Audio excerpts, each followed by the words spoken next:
Welcome to QIS 302 tutorial number 7.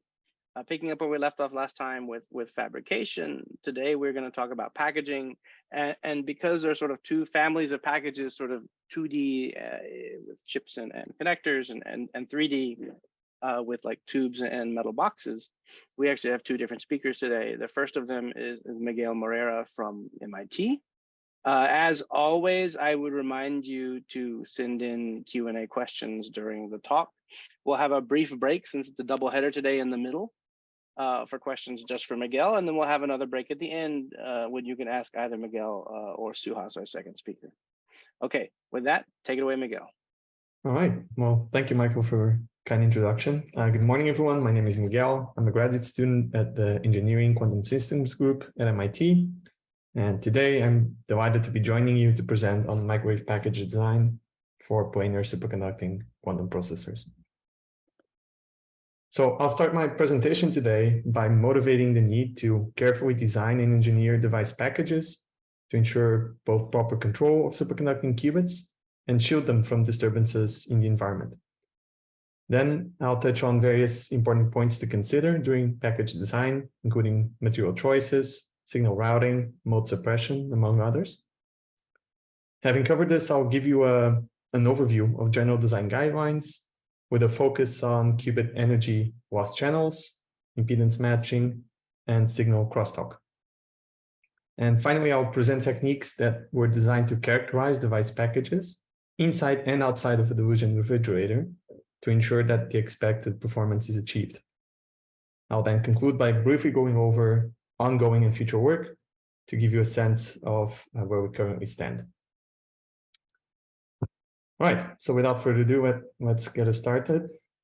Solid-state qubits with transition frequencies in the microwave regime, such as superconducting qubits, are at the forefront of quantum information processing.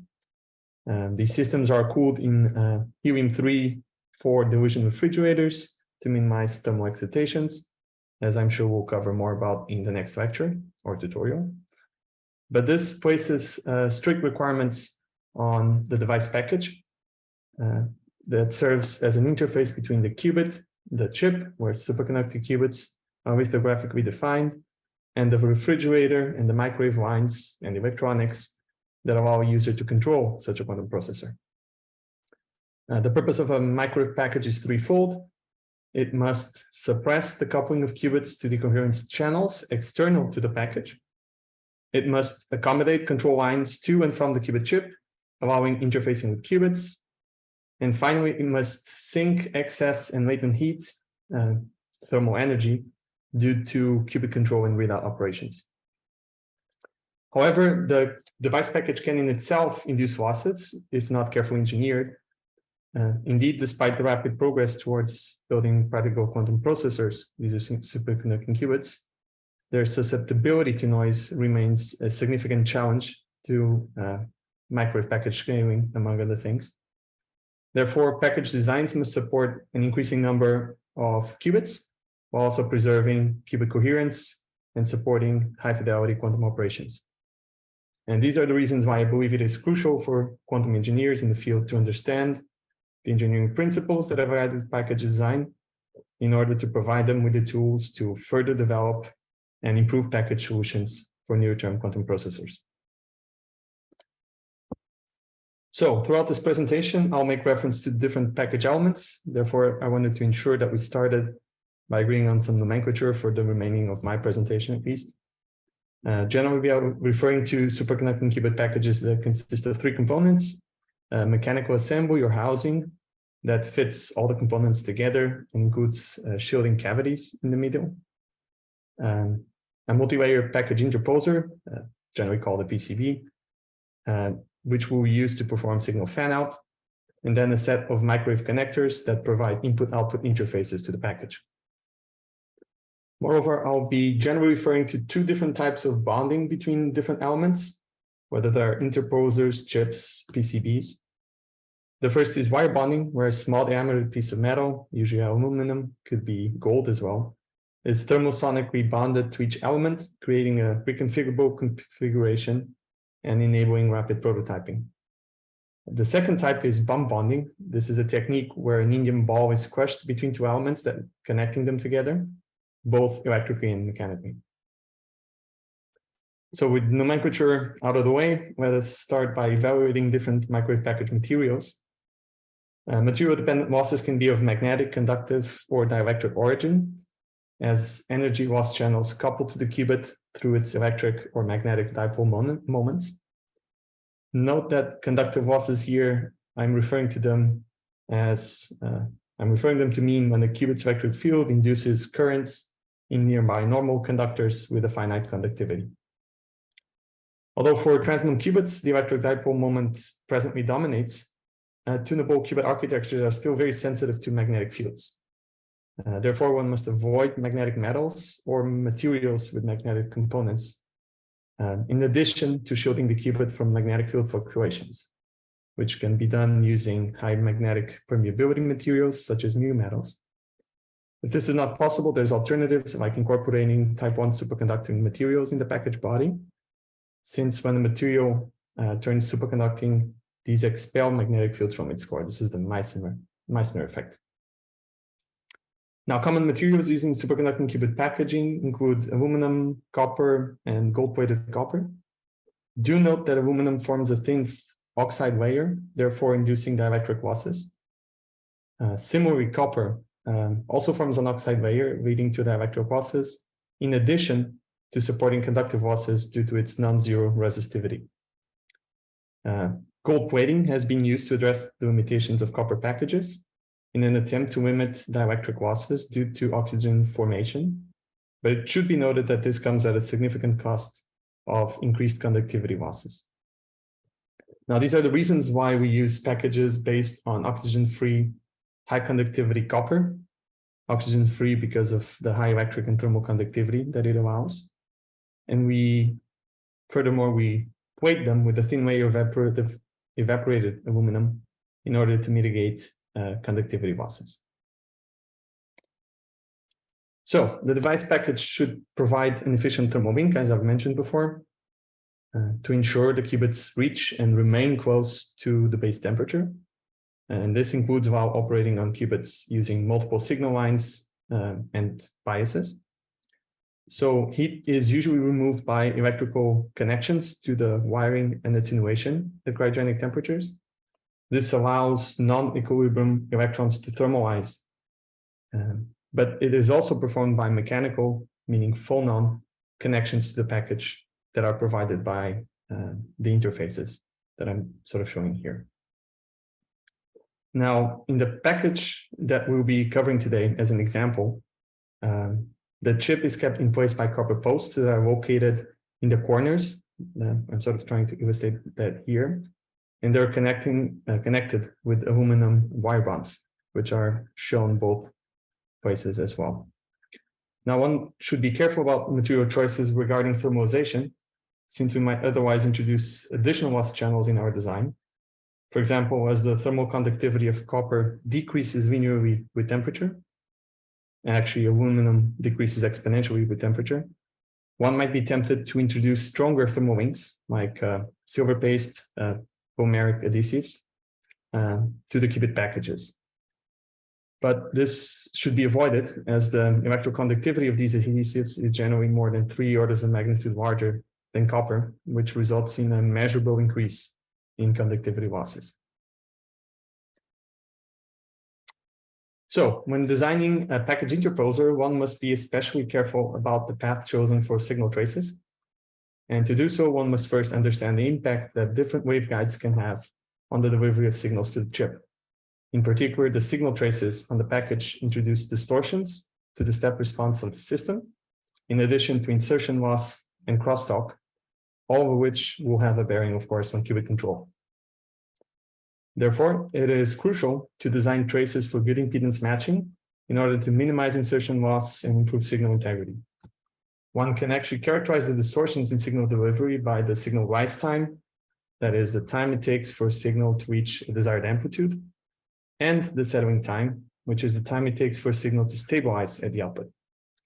Now, typical effects of bandwidth limitations, bad impedance matching, are ringing or repeated oscillations.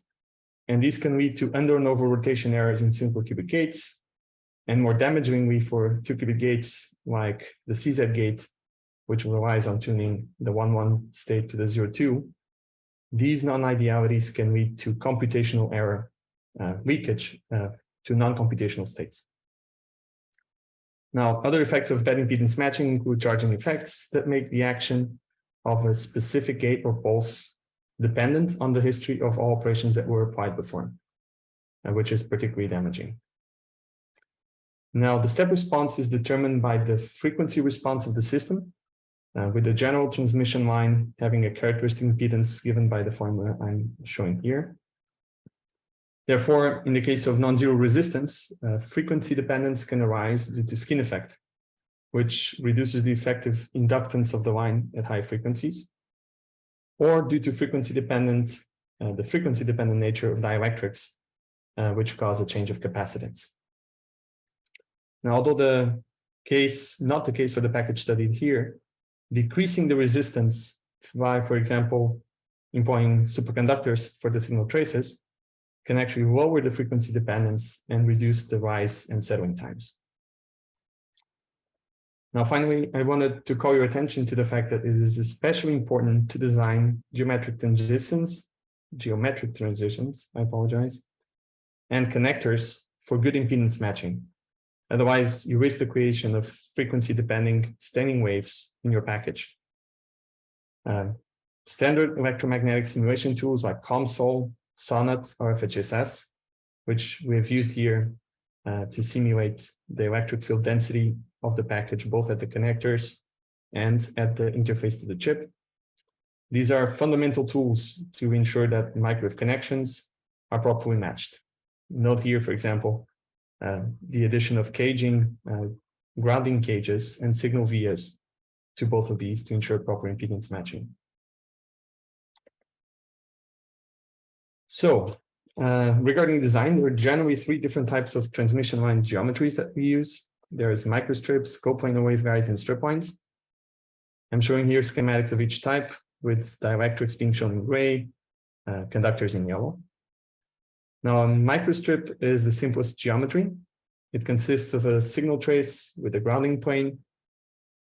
A coplanar waveguide makes use of vertical vias and a second ground plane to further confine the electric field and prevent effects like crosstalk and bad impedance matching.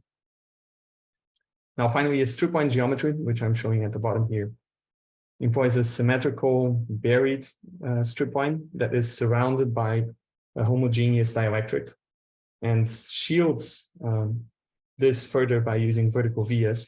These are conductive elements that electrically conduct between the 2 ground planes.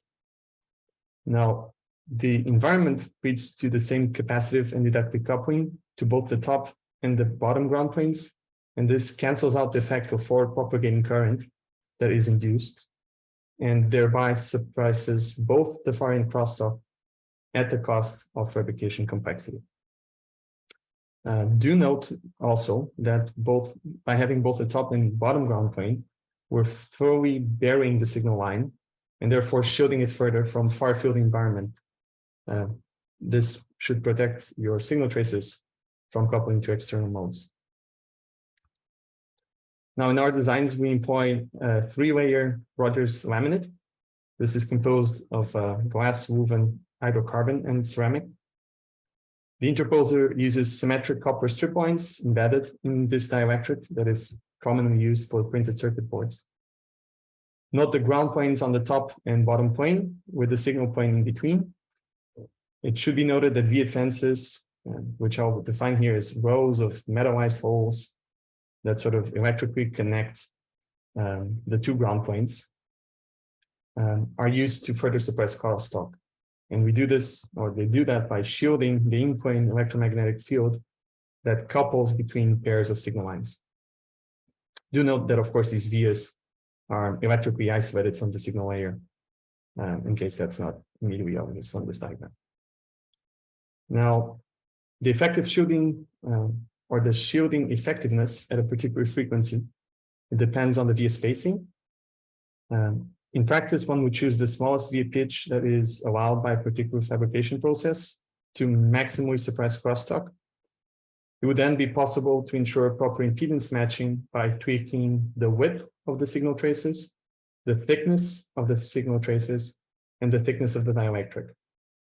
These are all design parameters that are commonly optimized in simulation to ensure best performance. Do note one important consideration: by making use of thicker dielectric materials, you expect your crosstalk to get worse. So this is usually a costly optimization to do manually. Right. Speaking of crosstalk, let me define it here as the unwanted transfer of signal between separate communication lines. Crosstalk mitigation is a central feature of package design, as it can induce unwanted operations in nearby qubits, which results in the degradation of qubit performance. Miguel, if I can interrupt for just a question, a quick question on the last slide. Yes. I think there's some confusion about like what this. You have a signal plane and you have a ground shorting to the signal plane, right? Can you maybe explain a little bit what you mean by like that's not what you mean, I think. Oh, yeah. We're actually not shorting. So these through vias connect both grounds while keeping the signal layer electrically isolated. Right. The signal lane here doesn't actually properly highlight the fact that we have individual traces along the signal lane. So you should think about this as compartmentalized waveguides that stand side to side, and where we design signal traces to carry signals. Right, and that blind via could either connect signals between the two layers or grounds between the two layers. So through vias connect ground to ground always. The blind via is a way for us to bring the signal plane into the top layer, where we can actually meet it with a connector and bring it outside, outside the PCB. Perfect. Thank you very much.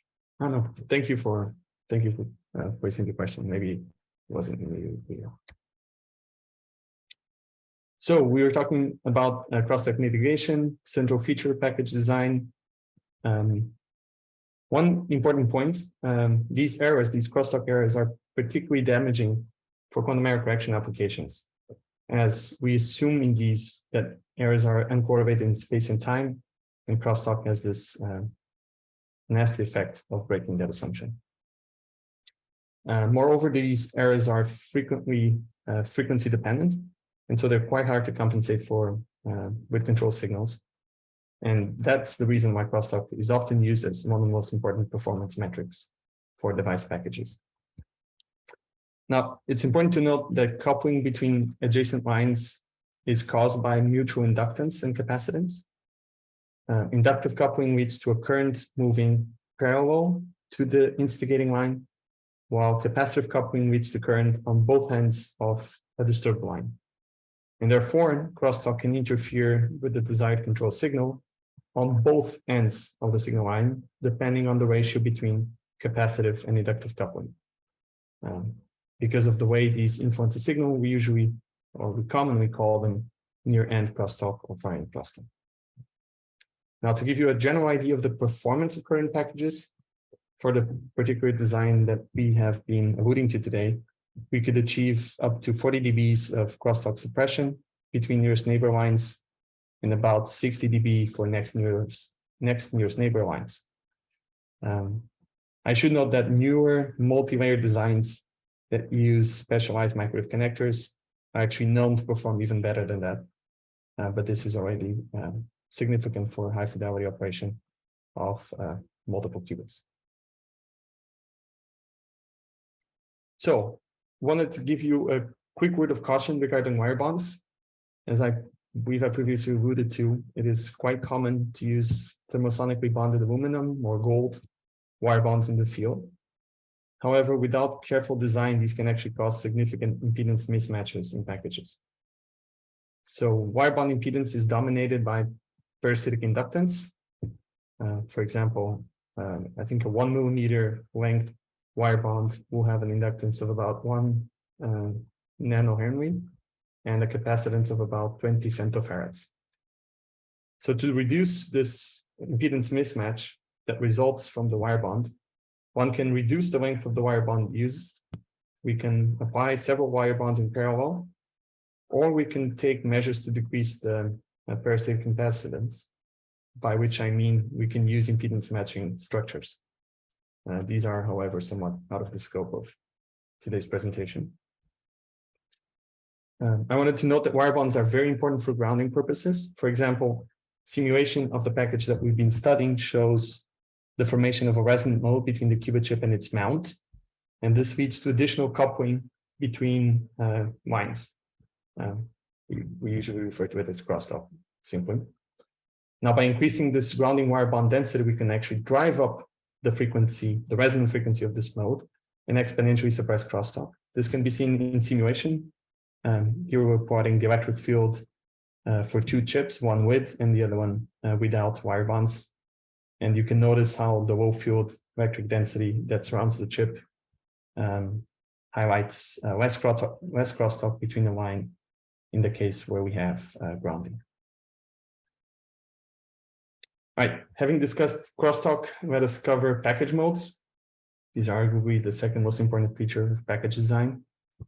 Package modes can lead to the reduction of qubit lifetime and induce decoherence. You can think of this by considering the qubit as a two-level system that couples to an electromagnetic field with a rate. Considering a detuning that is smaller than that coupling strength, their energy levels will hybridize and will coherently swap excitations between the qubit and the electromagnetic field, the electromagnetic mode. Now, it's the fact that package modes are actually quite lossy, low Q, that actually leads to qubit decoherence because of this dynamic. Now, package modes can be of three different types depending on where they arise. They can either reside in the chip itself, the interposer that might be used to connect it, or in the enclosed metal cavity. Now, analytically, you can calculate the lowest frequency of a transverse electro and magnetic mode for a rectangular cavity using this formula, but you should always verify with the electromagnetic simulation, of course. These can become quite challenging to do analytically for packages that have small features. Note, of course, the relative permeability, permittivity, the speed of light, and the package dimensions A, B, and I believe this should be C, actually. Oh, yeah, speed of light, D is the third dimension. Now, in either case, you can mitigate package modes by pushing them higher in frequency through design, by which I mean breaking up modes. You can do this with multiple cavities or superconducting vias, for example. Or you can mitigate them by material choice. So, for example, vacuum media supports the highest resonance frequency for a mode. Anything with higher permittivity shifts the frequency down. If you want to bring it up, choose lower permittivity materials. Now, in this figure, we show package modes measured with a network analyzer on top. So this is actually experimental data. And we see two frequencies agreeing well with the eigenmode simulation that we show below. One at about 11.1 gigahertz, the other one at 18 gigahertz. And by looking at simulation, we can see they are placed right in the middle of the package, and this is consistent with the first eigenmode we expect for our device package. Right, so validation of a package in the experiment is fundamental. In the previous slide, I showed you how this could be achieved using a network analyzer connected to one of the ports of the package. Now I wanted to briefly discuss how we can use the qubit itself as the ultimate sensor of this electromagnetic environment, sort of allowing us to characterize the package in frequency. Now we do this by performing repeated Ramsey experiments. We first measure a stable baseline Ramsey oscillation, and then we repeatedly inject a continuous wavetone, a probe, into the package at various frequencies. Now, as the probe frequency sweeps in resonance with the package mode will be populated through the coupling between the transmission line and the mode. And this will lead to photon number fluctuations, which depend on the coupling with the qubit and how detuned it is. But it will always lead the qubit to dephase. Now, the nice thing about this measurement technique is that we are directly measuring the quantity of interest, the effect of the modes on the qubit performance, in this case, measured through T2 Ramsey experiments. And it provides actually an advantage because it facilitates measurements across a broad frequency range, tens of gigahertz here, due to the wideband nature of the mode-induced qubit energy shift. That's a common AC stock shift. Now, do note that we can obtain the scan shown below the first by taking the Fourier transform of the frequency-dependent Ramsey scan that I'm showing here. And in measuring the package we've been studying using this technique, we can actually identify 4 modes, 2 more than the ones predicted in simulation. And that should highlight just how sensitive this measurement technique is compared to others.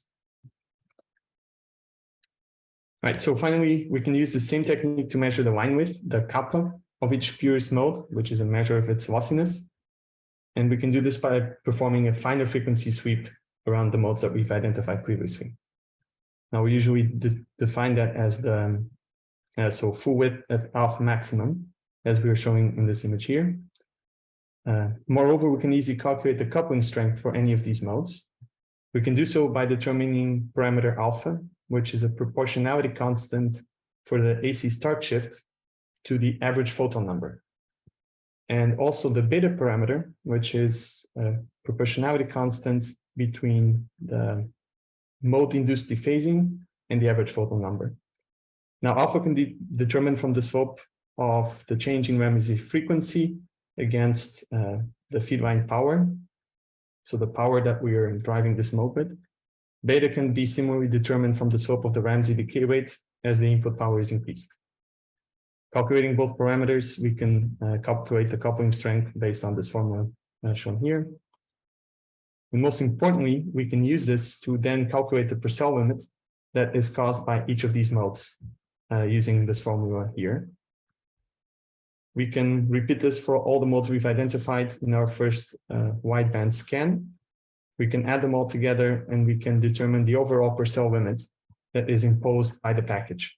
In this case, we've measured 384 microseconds. That's an order of magnitude larger than the value, the coherence value that we can achieve for large arrays of superconducting qubits.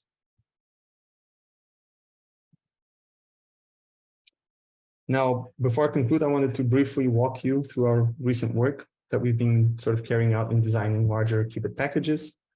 In this case, designed to support up to 5x5 arrays of transmons with tunable couplers. To give you an idea, that would be a total of 65 qubits per sample. Now, to support this, we switched to a larger qubit chip, which uses a flip chip architecture that should minimize coupling between different elements on chip and improve the coherence of our qubits by minimizing fabrication steps. Now, these changes did require the development of a new compatible package, one that I'm sort of showing a diagram for here. Do note flip chip, we're still bump bonding, but we are first flipping a qubit chip into a chip with control elements and then bump bonding that onto our qubit package. That's what I'm trying to show here with this diagram. Now, the first thing to do was eigenmode simulation for this larger package, which showed fundamental package modes in the excess of 13 gigahertz, well above the qubit resonator operating frequencies, despite the increase in chip size.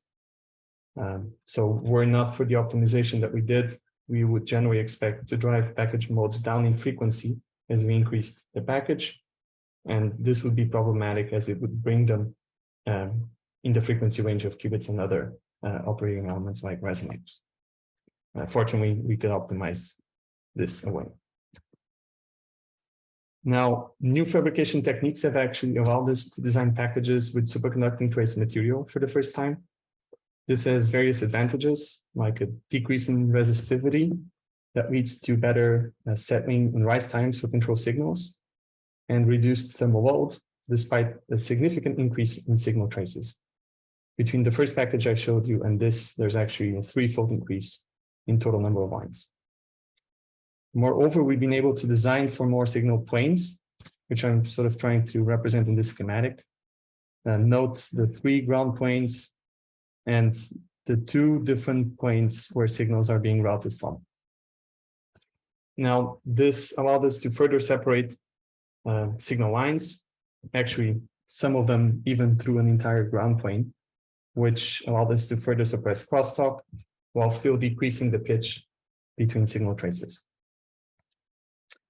Finally, we've incorporated ensemble microwave connectors, which provide us with better impedance matching and reduced crosstalk within a simpler and more compact form factor.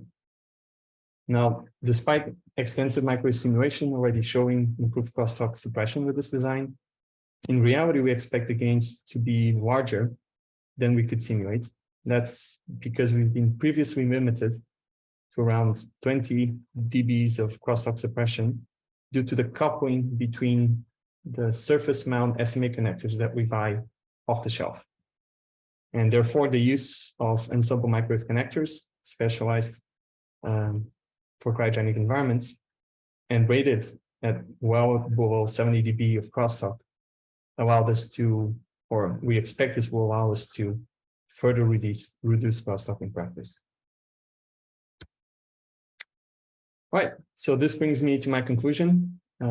Over the past half hour or so, we've studied various design considerations for packages, including material choices, microwave hygiene, signal routing, mode suppression, among others.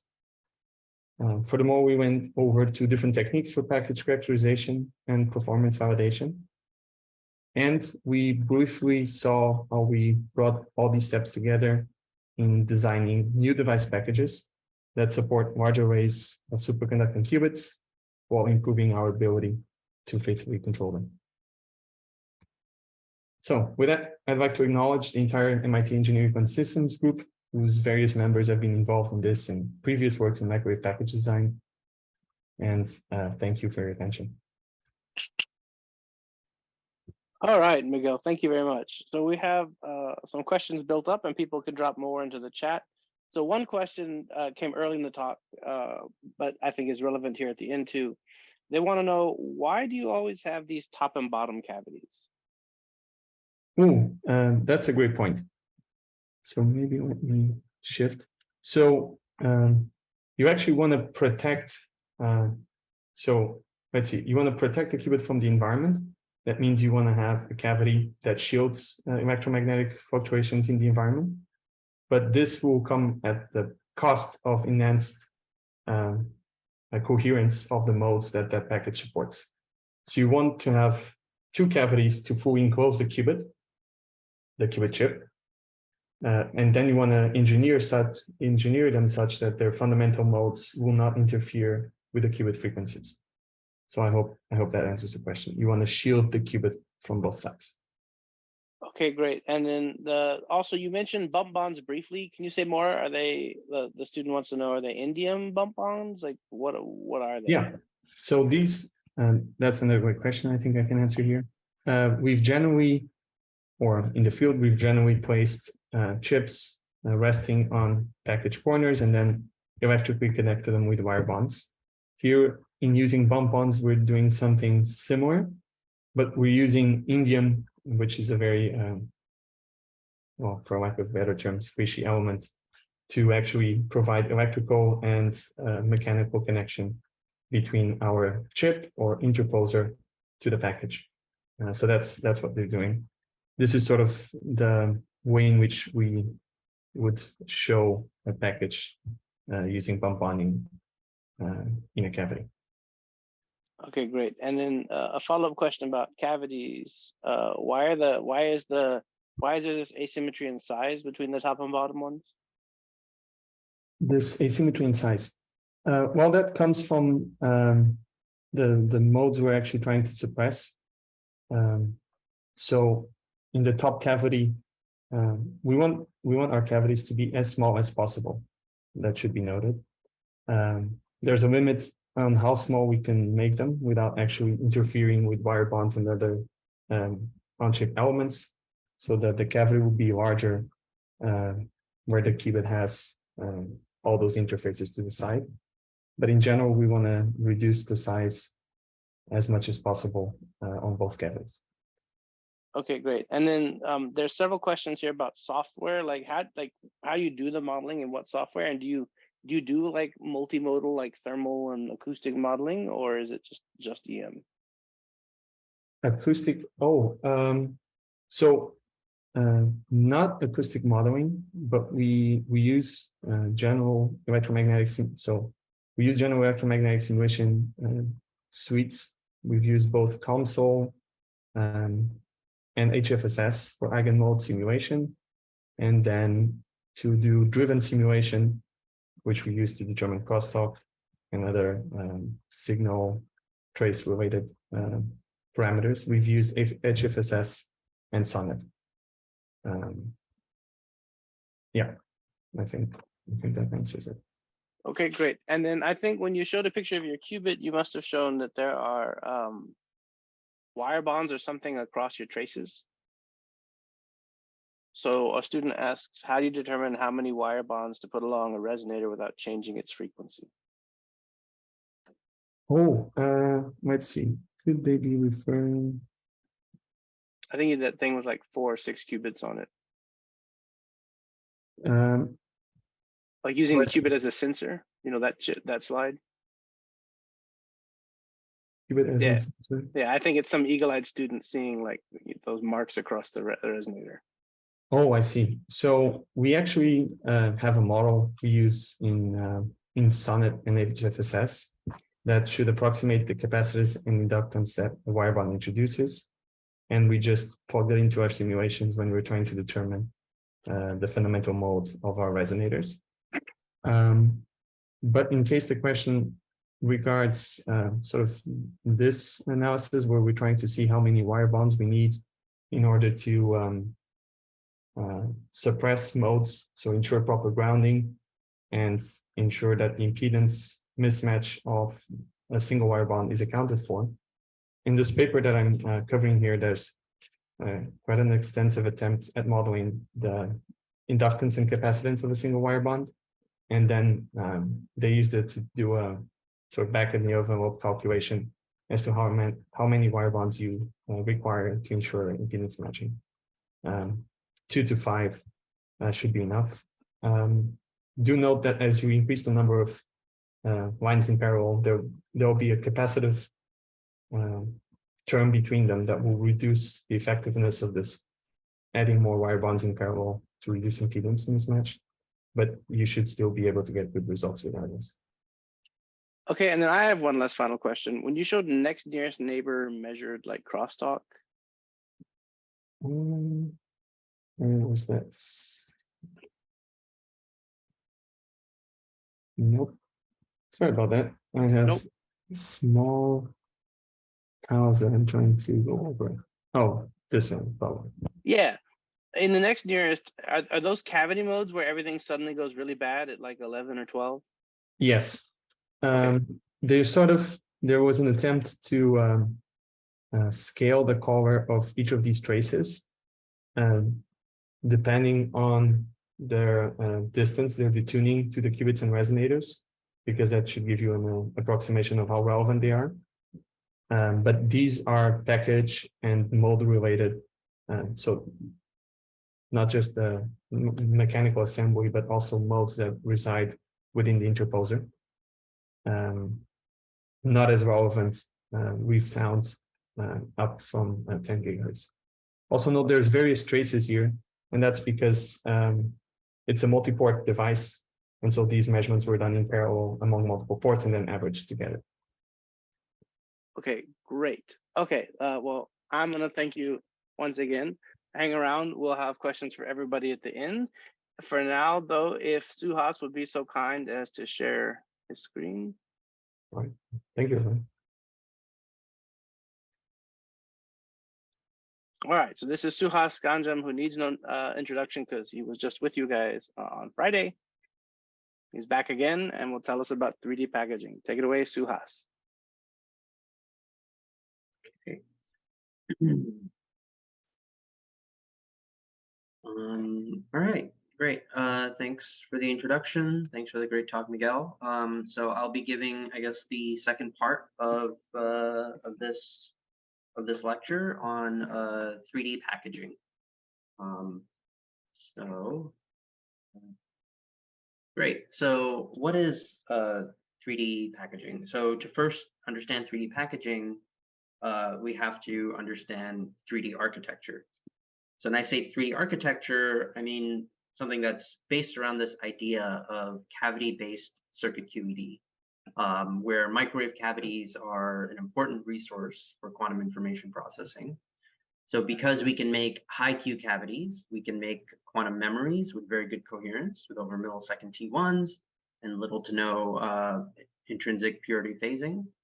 And there have also been some recent demonstrations that are showing, coherence times of quantum memories in excess of 10 milliseconds.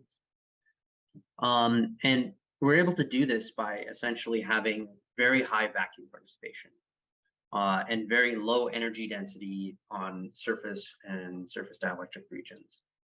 But we can also apply this philosophy towards on-chip circuits, and we can design the circuit and packaging to support modes that have increased vacuum participation and reduced surface participation, which results in better coherence. And that's how we can get these very high Q long-lived quantum memories, and also very high quality on-chip circuits. And so in this lecture, I'm going to go over basically the general coaxial 3D architecture and the packaging, and I'll talk about how package modes and package losses affect things and why they matter, and also how you can couple control lines to your circuit.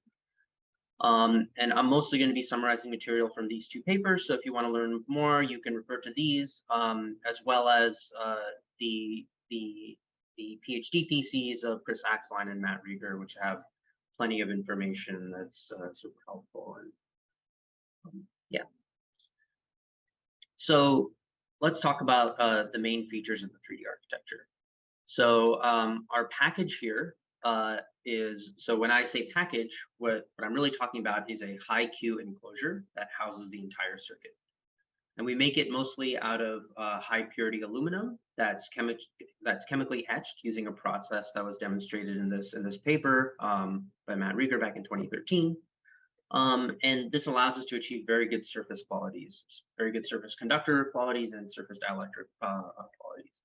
And so with this material and these processes, we can define a cavity mode that acts as a long-lived quantum memory with millisecond coherence time. And to couple to this cavity mode and to encode and manipulate the oscillator state, we have this cylindrical tunnel that comes in from the side, and we can insert a chip with a qubit fabricated on it, which looks like this. And this capacitively couples to the cavity mode and allows us to manipulate the oscillator states. Now, another realization of the 3D architecture is one without the storage cavity at all. And instead, we just have the cylindrical tunnel with all the relevant circuitry patterned on the chip. And we call this the coaxial architecture. And so you can see we have a qubit here, we have a readout resonator, we have a Purcell filter, we have our input-output line. And we also have a storage resonator that effectively replaces the storage cavity. Now, in the past, this hasn't really been a viable approach to realizing a good quantum memory because we've never really been able to make an on-chip storage resonator with significantly high Q. But more recently, with materials advancements and geometry optimization, we've shown that it's possible to make very good quality on-chip storage modes. So structures with very high coherence. Now, importantly, in both of these sort of approaches, there's no ground plane on the chip, and so as a result, the ground is your package, and all electrical connections to the ground are capacitive. And since the package is the direct ground for both the storage mode and for the on-chip circuits, your losses that are associated with your package are very important, and they have to be considered. Because depending on the nature of your circuit, they can dominate. So, for example, for a qubit, because the fields of the qubit are relatively compact, they're really not as sensitive to losses associated with the package unless your package is particularly low quality. But for example, if you're trying to make a high Q resonator on your chip, then because the fields of these resonators are very spatially diffuse, you can end up with a very high sensitivity to the quality of your package. And finally, the coupling to these circuits, and there are a couple ways to actually couple to these circuits, which I'll go into later. They're mostly capacitive, and they're enabled through putting in coupling pins into your package or through utilizing feed lines like this. Okay, so how do we sort of clamp these chips? So when we insert these chips into the tunnel packages, they can be clamped at either one end or both ends. And there are really many ways to do this, but the method that we've started using is easy to do, and it reliably clamps the chip well and damps vibrations pretty well as well. And so basically the way this works is we utilize this leaf spring clamp, which is essentially a flat piece of beryllium copper that you can see here in this cross section. We basically so this beryllium copper clamp clamps to this larger end clamp piece, which is this piece right here, using essentially a set screw that we screw in here. And when we screw in the set screw, we basically clamp this leaf spring onto the packet onto the end clamp. And then we can insert the chip a few millimeters into the slot here, which you can also see here. And then we screw in another set screw here, and we basically screw it down until the leaf spring clamps the chip against the end clamp. And then we can just insert the whole assembly into the tunnel. And in here, I'm specifically showing a multiplex tunnel package with 4 adjacent tunnels. And so I have this end clamp that has slots for 4 chips that I can sort of slot in all at the same time. But this is easily modifiable to only have 1 tunnel or to have more than 4 tunnels. So the tunnels themselves, which is in this piece, is made of high purity aluminum, but the end clamps can be made of aluminum or copper. It really doesn't matter. And in this picture, we're using copper clamps that are gold plated to improve thermalization. But it's not yet clear to us that using copper is even necessary here, because nowadays we're actually using all aluminum clamps, and we still have very low qubit excited state populations, or fractions of a percent. Additionally, gold plating might also harm the electrical contact between the end clamps and the package. And we think whatever contamination is introduced during the plating process might reduce the conductance across that interface, due to essentially a worse quality contact between the 2 pieces. So in general, for these end clamps, I recommend either using aluminum or just copper, and sort of don't bother with the gold plating. So now we can extend this architecture to multi-qubit systems in many ways, but here are just a few examples.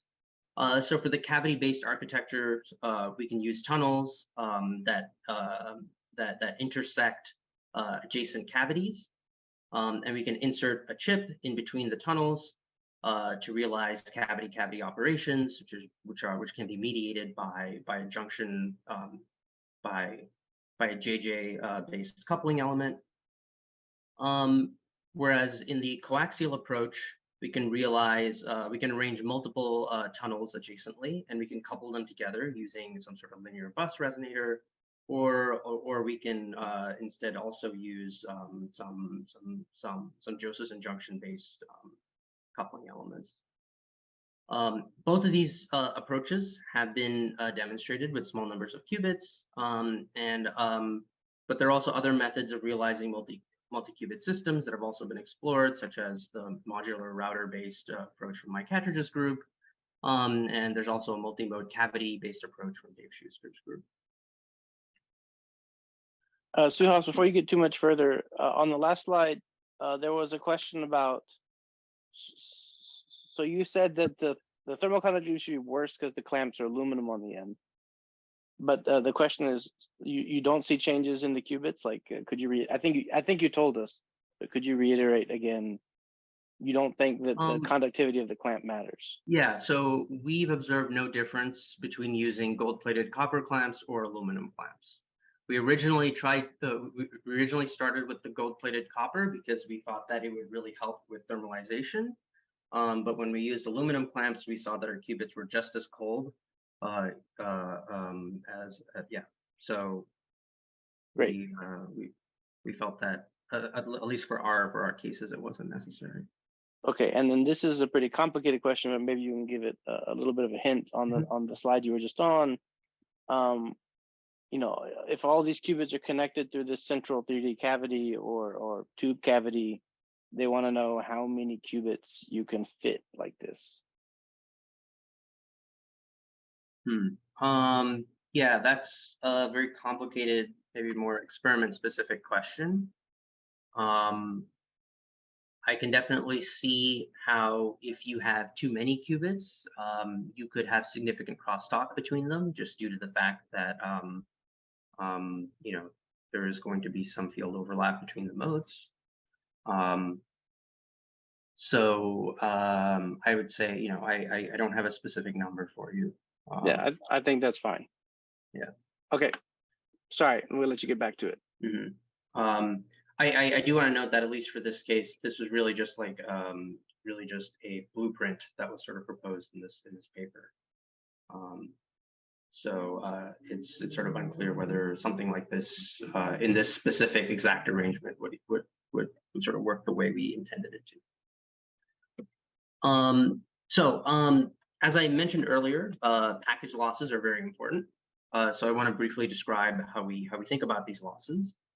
So we can describe the total package loss as a sum of conductor loss, surface dielectric loss, and seam loss. And for the cavity, the package losses basically almost entirely define the quality factor of the mode. So these are the dominant sources of loss in the cavities or in the package modes. So when I write down things this way, what I'm doing is I'm distinguishing in each of these loss terms, I'm distinguishing between a geometric component and a material or process component. So the P conductor stands for the conductor participation, or the amount of energy stored in that specific loss channel. Versus the intrinsic quality factor associated with that loss channel. Okay, so specifically for conductor loss is due to some residual quasi-particle population, which gives us an effective surface resistance. The conductor participation is also called the kinetic inductance ratio, which is usually a reflection of how much energy is stored in the kinetic inductance of Cooper pairs. We have metal air dielectric loss, which is a surface dielectric loss and usually refers to the interface between the metal and the vacuum, and is mostly attributed to the presence of an oxide that grows on the surface of the superconductor when exposed to air.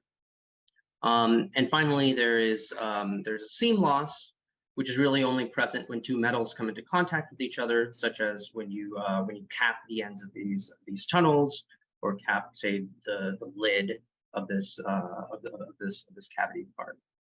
And so when this happens, whatever oxide or residue at the interface can impede the metal-to-metal contact, which leads to some resistance.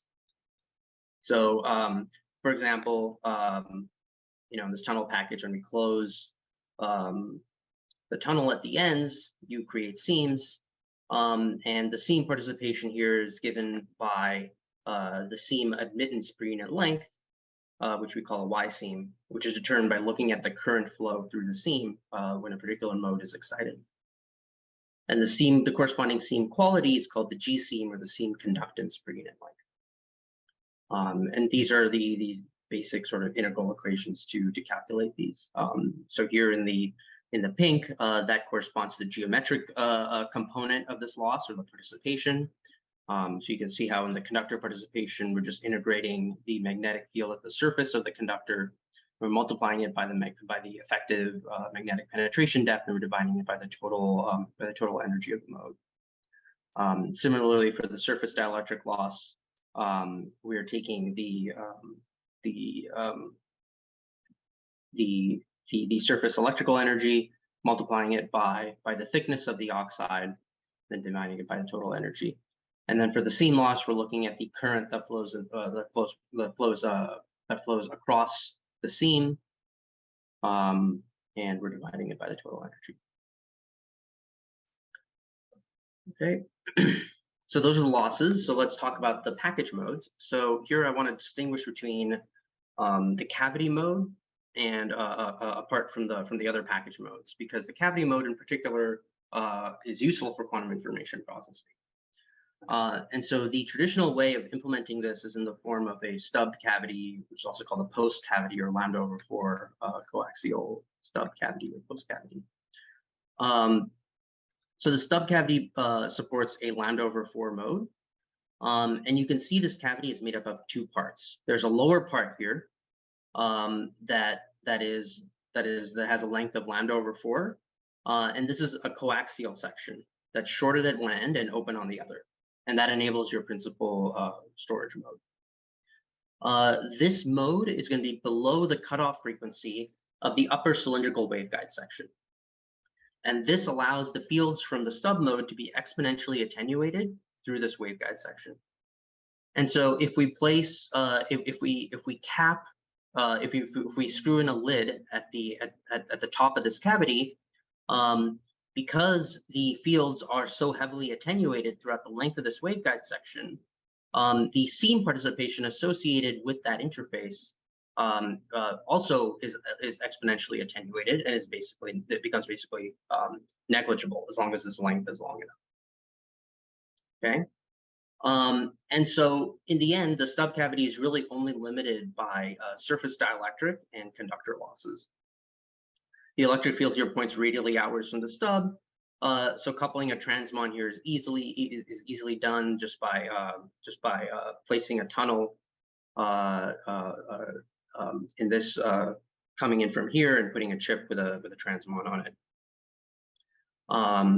And doing that also does not significantly reduce the cavity lifetime, at least at the millisecond level. And so as a result, the cavity this post cavity is really the cavity of choice for a quantum mean. Okay. Now let's talk about the other package modes, the modes that are in the cylindrical tunnel that contains the chip that has the qubit on it and the readout resonators. So we can think of the tunnel as also a cylindrical waveguide, right? So let's start by assuming the tunnel is infinitely long. And you can calculate the lowest cutoff frequency that's related to the radius of the tunnel, which is given here. Now you want this cutoff frequency to be several gigahertz higher than your operational frequency range. So you want to aim for this frequency to be well above, say, 15 gigahertz. If your experiment has qubits, in the 5 to 10 gigahertz range.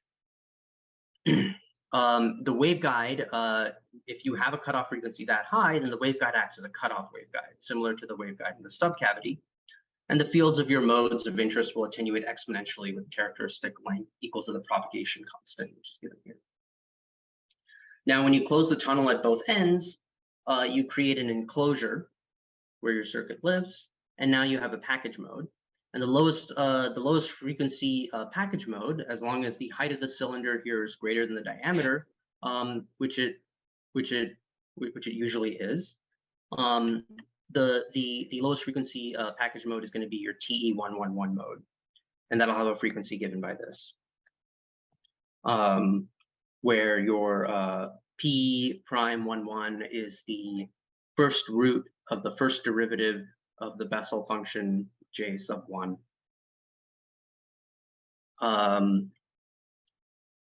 Yeah.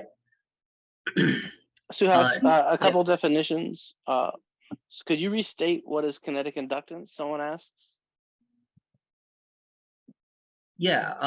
So the kinetic inductance is related to the kinetic energy of Cooper pairs that sort of flow in your superconductor.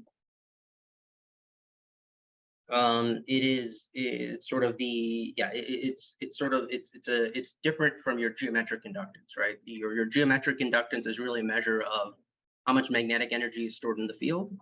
But for superconductors, where kinetic inductance can be a significant portion of your total inductance, there will also be a certain amount of magnetic energy that's sort of stored in just the motion of the Cooper pairs. Great. And then I think you said a couple things about Y seam in the 3D post cavity. The question is, why is it decaying by increasing Z? Right. So your Y seam, when you look at the way it's calculated, it's basically you integrate the current that's flowing across the seam. This is also equal to the magnetic field that runs parallel to the seam. So essentially, your Y seam is going to be proportional to the magnetic field squared. And in this waveguide section where your fields are decaying exponentially, your magnetic field, or your magnetic field squared, is going to be decaying, or your magnetic field is also going to be decaying exponentially. And because the Y seam is proportional to magnetic field squared, your Y seam goes as e to the minus 2 times beta times c, where beta is your propagation constant, just given by this expression, and z is sort of the distance from the start of the waveguide to the end.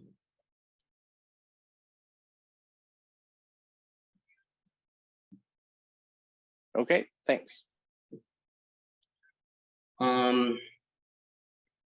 Okay, so great. So these were just the sort of the package modes without a chip or without any sort of circuitry in them. But once you add in a chip with, say, a resonator on it, things can change a little bit. So first of all, by adding a chip is going to dielectrically load the waveguide, which is going to reduce your cutoff frequency.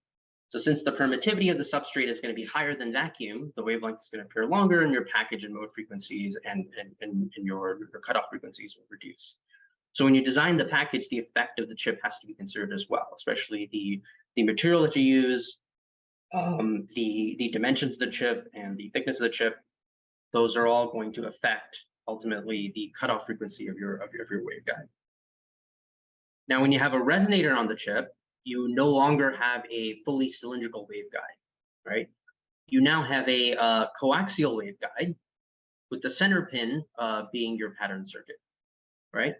So you can basically imagine replacing a section of your cylindrical waveguide here with a coaxial waveguide from here to here, of finite length. And because your coaxial segment is open-ended, the boundary conditions will basically give you a lambda over 2 standing wave mode. But if you design this such that the cutoff frequency of the waveguide part is much higher than the resonance frequency of the resonator, now the field and the field that's sort of induced by exciting the standing wave mode is actually going to be exponentially attenuated in the waveguide section. And this this helps to essentially confine the resonance mode, which allows you to avoid excessive hybridization between adjacent resonators,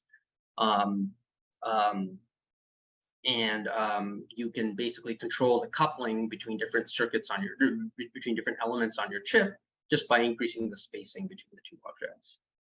So in the case of, say, a readout resonator coupled to a transmon, you can basically tune the cross curve pretty easily just by spacing them farther apart.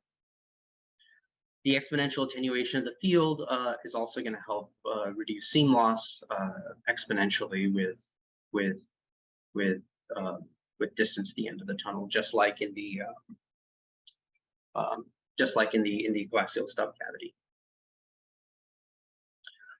And finally, how do we couple to our qubits, our readout modes, and our cavity modes? There are two main ways. So the first way is by using coupling pins that are housed in their own cutoff waveguides. The driving fields then will just evanescently propagate into the package, and then couple to the field of your mode. And in this approach, you basically need to change the length of the coupling pin to change the coupling Q, and you'll find that that the distance from the coupling pin and you'll find that the resonator distance from the coupling pin and the coupling Q are exponentially related. And the implementation of this is pretty straightforward. We use this SMA connector here that's bolted onto the package, and then we have there's a small there's a narrow tunnel here that's machined into the package, and then we can just insert a coupling pin of desired length into the connector to engineer the right coupling. The other way is a transverse approach, where we use a long coupling pin that's sort of oriented this way. This has the advantage of allowing multiple devices to be measured and controlled using a sort of multiplexed sort of hanger configuration. So you can have an adjacent tunnel right here, and this feed line can sort of extend to that, and we can couple to both of these. You can couple your feed line to both of the sets of circuits on adjacent tunnels with just one control line. Last thing to note here is when we introduce coupling pins in this way, we want to introduce them to the package such that the interface between the SMA cable and this coupling pin is impedance matched, right? So for this coupling pin, where it's sort of housed in its own cutoff waveguide, you want to make sure that the pin and the waveguide have the right diameters to make a 50 ohm transmission line, at least throughout the length of this coupling pin here.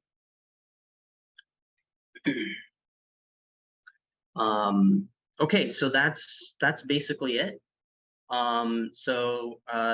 Have a few sort of homework sort of exercises here to sort of help you gain some more intuition about the coaxial architecture and how to design the modes and the dimensions of these cavities and tunnels better. But besides that, I'll open up for questions. Great, thank you, Suhas. Okay, the first question we have.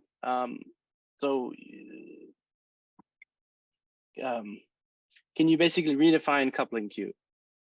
Someone is asking, like, what does this term mean you're talking about? Right. So the coupling Q. So yeah. So when we talk about Q, we're really talking about loss, right? 1 over Q is basically a loss term.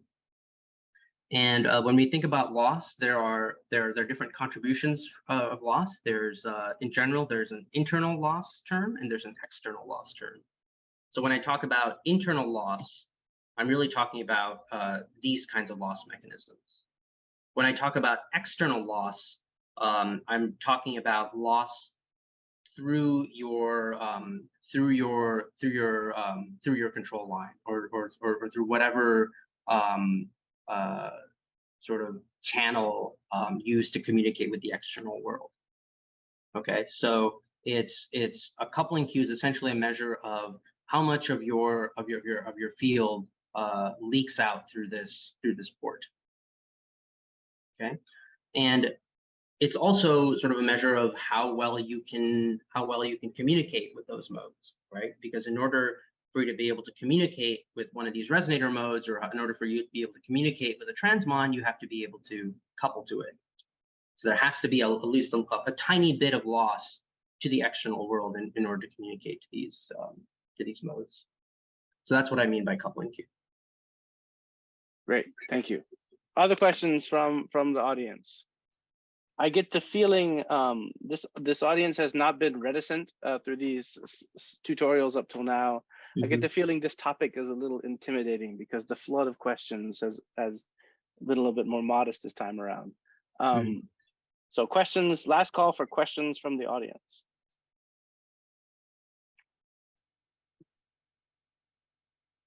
I have one niggly detailed question. your pretty gold clamp, do you actually thermally anchor it separately from the aluminum box? Is that what that hole in the end is for? Yeah. So I have some tap holes here that I use to just I just use some thermal braids to directly thermalize them to the mounting bracket.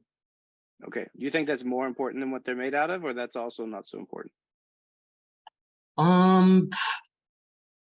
That's a good question. So I mean, nowadays we're just using aluminum. I actually think we only use the gold-plated copper clamps like once or twice before we switch to the all aluminum. And in the all aluminum, because aluminum is a superconductor, and superconductors are very bad thermal conductors, right? So you want to make sure that they're really well thermalized.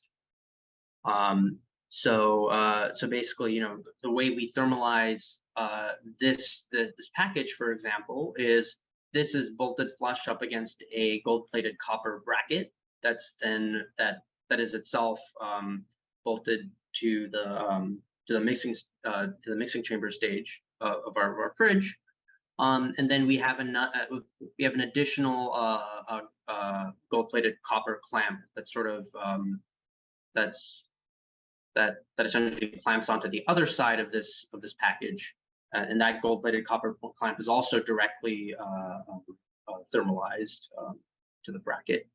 And we do something similar for the aluminum clamps as well. Awesome. Okay, so then this is a question more for Miguel. If you would please rejoin us as visible. So you had that nice article. Do you recommend other articles or articles on this topic for 2D packaging? Oh, and that's a great point. There's this, well, it depends on exactly what people are trying to achieve. There's this very good article by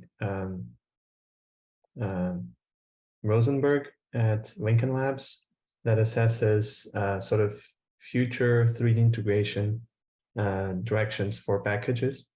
In particular, the use of TSV, so through silicon vias, in an interposer that could shield qubit from environmental modes while allowing the use of the sort of third dimension to connect to them.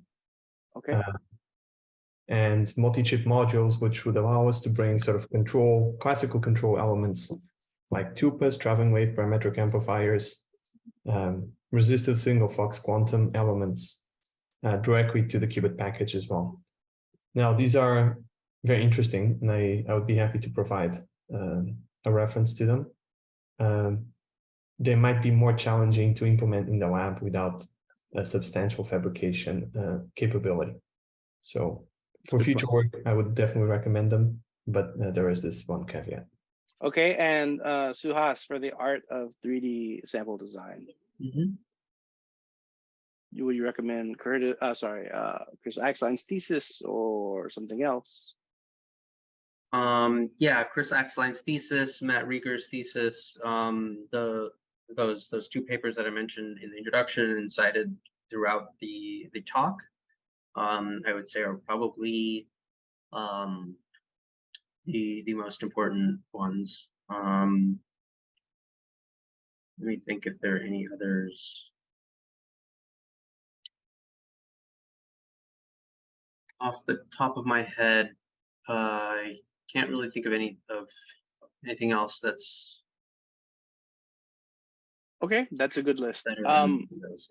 And then this is from someone who's gold plated something before. Clearly, do you have a nickel strike layer on your gold plated stuff? No. So that's, yes, an important thing that I failed to mention. Nickel is ferromagnetic, and you want to avoid having ferromagnetic components near your